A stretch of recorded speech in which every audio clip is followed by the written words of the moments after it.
Have you ever caught yourself apologizing for something that didn't need an apology? Maybe it was for taking up space in a conversation, or for expressing how you felt, or even for just being yourself. If you have, you're not alone.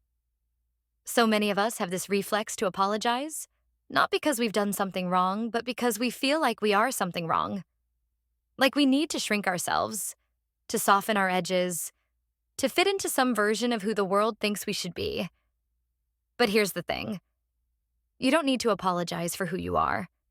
Not for your personality, not for your quirks, not for the way you choose to live your life. Today, I want us to talk about why we feel this need to apologize for simply existing and how we can let go of that habit one step at a time.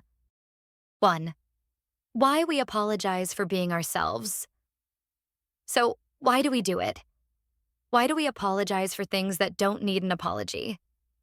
A lot of it comes down to conditioning. From a young age, many of us are taught to be polite, to keep the peace, to avoid making anyone uncomfortable. And while those intentions aren't bad, they can twist into something harmful when we start apologizing for our very existence.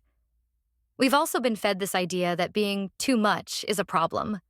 Too loud, too opinionated, too sensitive, too different. So we start shrinking ourselves.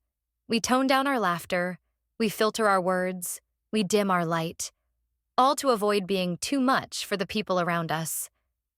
But the real question is, who are we doing this for? I used to apologize all the time. If I was excited about something and talked too much, I'd apologize. If I had an opinion that didn't match the group, I'd apologize. Heck, I'd even apologize if someone bumped into me. And at some point, I started to realize that my constant apologizing wasn't about being polite. It was about fear. Fear of rejection. Fear of taking up space. Fear of being seen as too much. But here's what I've learned. The people who truly care about you don't need you to apologize for being yourself. And the ones who do, they're not your people. 2. The cost of constantly apologizing. Let's talk about what it costs to constantly apologize for who you are. It costs your authenticity. When you apologize for being yourself, you're telling the world, and yourself, that who you are isn't enough. Over time, you start to lose touch with your true self because you're so focused on being what you think others want you to be. It costs your confidence. Every unnecessary apology chips away at your self-esteem. It reinforces the idea that you're doing something wrong just by existing. It costs your relationships. When you're constantly apologizing, you attract people who expect you to stay small. And those relationships? They're not built on mutual respect. They're built on imbalance. The truth is, apologizing for who you are doesn't make you more lovable. It just makes you invisible. 3. What it means to stop apologizing.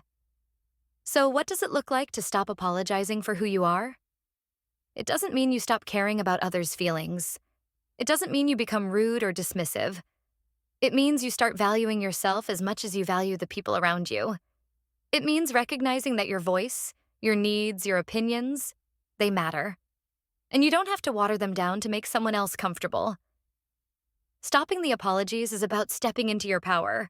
It's about saying, this is who I am, and I'm not going to apologize for it anymore. 4. How to stop apologizing for who you are. Okay, let's get practical. How do we actually break the habit of apologizing for who we are? Here are a few steps to get you started. Step 1. Notice the pattern. The first step is awareness. Start paying attention to when and why you're apologizing. Is it when you're sharing your feelings? Asking for help? Setting a boundary? Once you recognize the pattern, you can begin to interrupt it. Step 2. Replace sorry with gratitude or confidence. Instead of apologizing, try reframing. For example, instead of sorry for taking up your time, say, thank you for listening.